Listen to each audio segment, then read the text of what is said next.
Cue Dave and Ryan in 3, 2, 1. It's Dave and Ryan's movie review. All right, so we went and saw. Is it saw or seen? I always wonder that. I can never remember. Subquench. Something. We went in and viewed.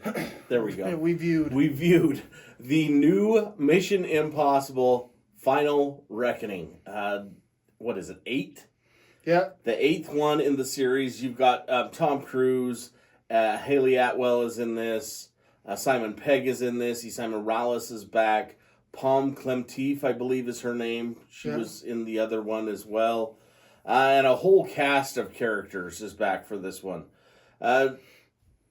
First and foremost, I need to go into this. This movie was about an hour too long. Yes and no. You know, I understand. The long parts of this movie was what they were trying to build suspense. They were trying to set up. I get that. Like, oh, is he gonna make it? Is he gonna drown, or is he gonna fall to his death, or is this gonna happen?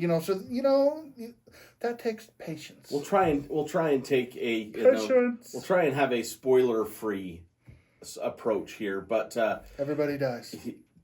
Well, there you go. That's the end of the review.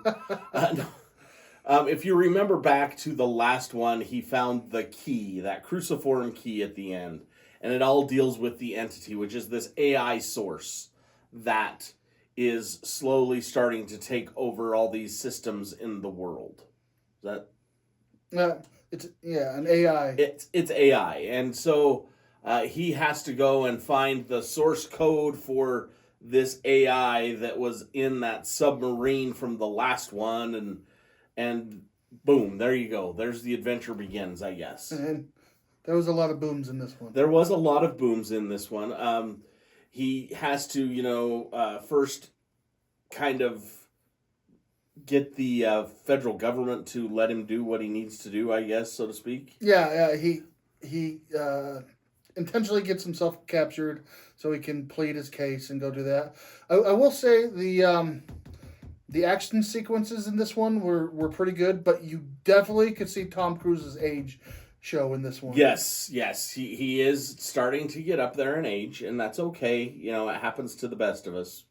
Yeah, his age was showing. But, no, there are a lot of stunts in this one that is just, over-the-top stuff that you're like, how would a human being survive this? Yeah, there is one death scene in here that was just amazing. I thought was amazing. It's when they're on the airplanes, the ones from the trailer, the red and yellow one. Yeah, I won't tell you who dies or what happens, but that death is amazing. I will say this: he had it coming. But, all the intrigue is there of the Mission Impossible franchise that, you've come to know and love and watch and appreciate over these 8 movies and, what is it, 20, let's see, next year will be 30 years, so 29 years. First one came out in 96.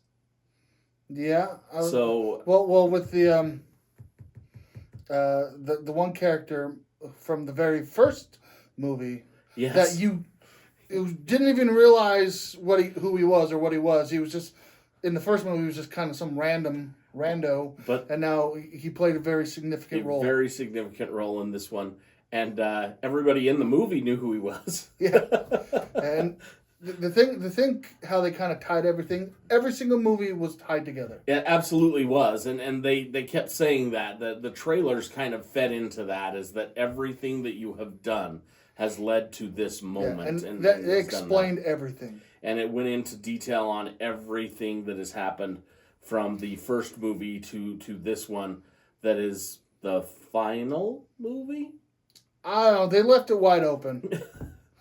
I will give you that spoiler. They left it wide open for another one. They kept saying that this is the last one. In fact, there was a cool little video at the beginning of it, and I like it when they do that. When Tom Cruise came on at the very beginning and said, that he basically just thanked you for coming out and going and seeing this movie in theaters like it was meant to be seen, and those kinds of things. I like it when they do that kind of thing.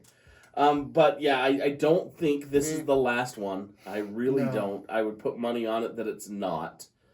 But yeah, there's got to come a moment, and he's been talking lately about Michael B. Jordan being the next big Hollywood movie star. Maybe he kind of takes a back seat in the next one, and Michael B. Jordan takes off. Yeah. That might be I okay. can see that. I will say the ending scene was a little awkward and weird. It was weird. Like when they all kind of get together and they disappear. they stare at each other, give each other the little nod, and then disappear in the crowd. It just was awkward. It was, but as I said, this movie is PG-13. It is 2 hours and 51 minutes long, and it plays that long. I thought it did. I agree. I understand what you're saying as far as a lot of it is set up, and a lot of it is going back and showing this and setting this up and making the scenes where he is doing X, Y, and Z a bit more suspenseful. I get that. Yeah, part. and another thing, they had to kind of go back and explain how everything pieced together. Yes. So that's another reason why it kind of took so long, because there were some things they were talking about, and then I was like, what do you mean? And then they explained how it connects, and I was like, oh, okay. It all comes back. So Full circle. right? So here's my take on this one. This is a movie, if you like the Mission Impossible franchise, you're going to really like this one, I believe. Because it has all the same action. It has great action sequences, great stunt sequences.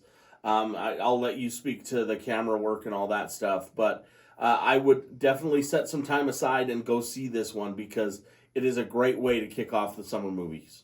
I feel that. Yeah, this, as you were saying with the cinematography, filming an action movie can be a little difficult because you want a clear image, but with the fast movement, sometimes you get that blurriness effect.